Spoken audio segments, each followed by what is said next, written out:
오세훈 서울시장은 서울시민 앞에 사죄하십시오. 결백을 주장하며 시장직에 다시 도전했던 것 자체가 모렴치의 극치입니다. 어제 오세훈 서울시장이 당선 무효형을 선고받았습니다. 정치자금법 위반으로 벌금 1천만 원형입니다. 사필 규정입니다.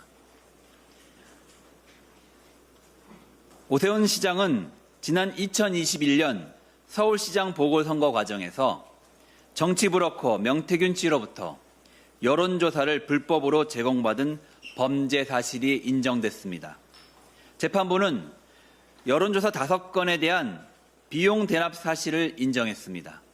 그 비용만 무려 2,100만 원이라고 합니다. 2,100만 원어치의 여론조사를 무상으로 제공받고 비용을 후원자에게 대납하게 한 죄책은 매우 무겁습니다. 공직자격 상실형이 불가피하다는 것이 재판부의 판단이었습니다. 특히 재판부는 그 죄질과 책임 회피를 강하게 질타했습니다. 정치자금법의 취지를 잘 알고 있음에도 불구하고 범행을 주도했다. 재판 과정에서 책임을 제대로 인정하지 않는 태도로 일관했다. 드러난 진실 앞에 참담함을 금할 수 없습니다.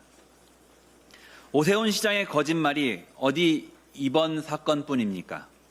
2021년 보궐선거 과정에서는 일명 생태탕 논란이 있었습니다. 처가에 내곡동 땅 토지 보상에 관여해 수십억 이익을 봤다는 의혹이었습니다. 오세훈 시장은 당시 방송 토론회에서 토지 경계 확정을 위한 측량 현장에 가지 않았다고 했습니다. 그러나 그 직후 기억 앞에서 겸손해야 한다는 명언을 남기며 빠져나갈 구멍을 팠습니다. 검찰은 이 사건을 불기소 처분했습니다.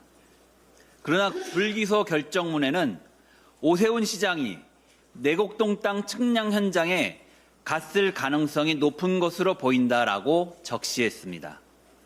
측량 현장에서 오세훈을 보았다는 내곡동 땅 측량 기사, 현지 주민, 식당 주인의 진술이 일치하기 때문입니다. 그럼에도 당시 검찰은 결국 봐주기 불기소를 해준 셈입니다. 그러나 이번만큼은 빠져나갈 구멍이 없습니다. 엄정한 법의 심판을 받아야 할 것입니다. 서울시장은 천만 서울 시민의 삶을 책임지는 자리입니다. 그러나 지금 오세훈 시장은 시정을 안정적으로 이끌 수 없는 상황에 놓여 있습니다. 그 부담을 시민에게 전가해서는 안 됩니다. 취임 한 달도 되지 않아 당선 무효형이 웬 말입니까? 애초에 이런 상황이라면 지난 6.3 지방선거에 나오지 말았어야 하는 것 아닙니까? 그것이 서울 시민에 대한 최소한의 예의 아닙니까? 오세훈 시장은 더 이상 구차한 변명으로 시간을 끌지 마십시오. 시민 앞에 책임 있는 자세를 보여야 합니다. 사법부 역시 신속히 후속 재판을 진행해 주시기를 바랍니다. 특검법이 정한 2심과 3심 재판 기간 3개월을 준수해 신속하고 현명한 판단을 내려주시길 바랍니다.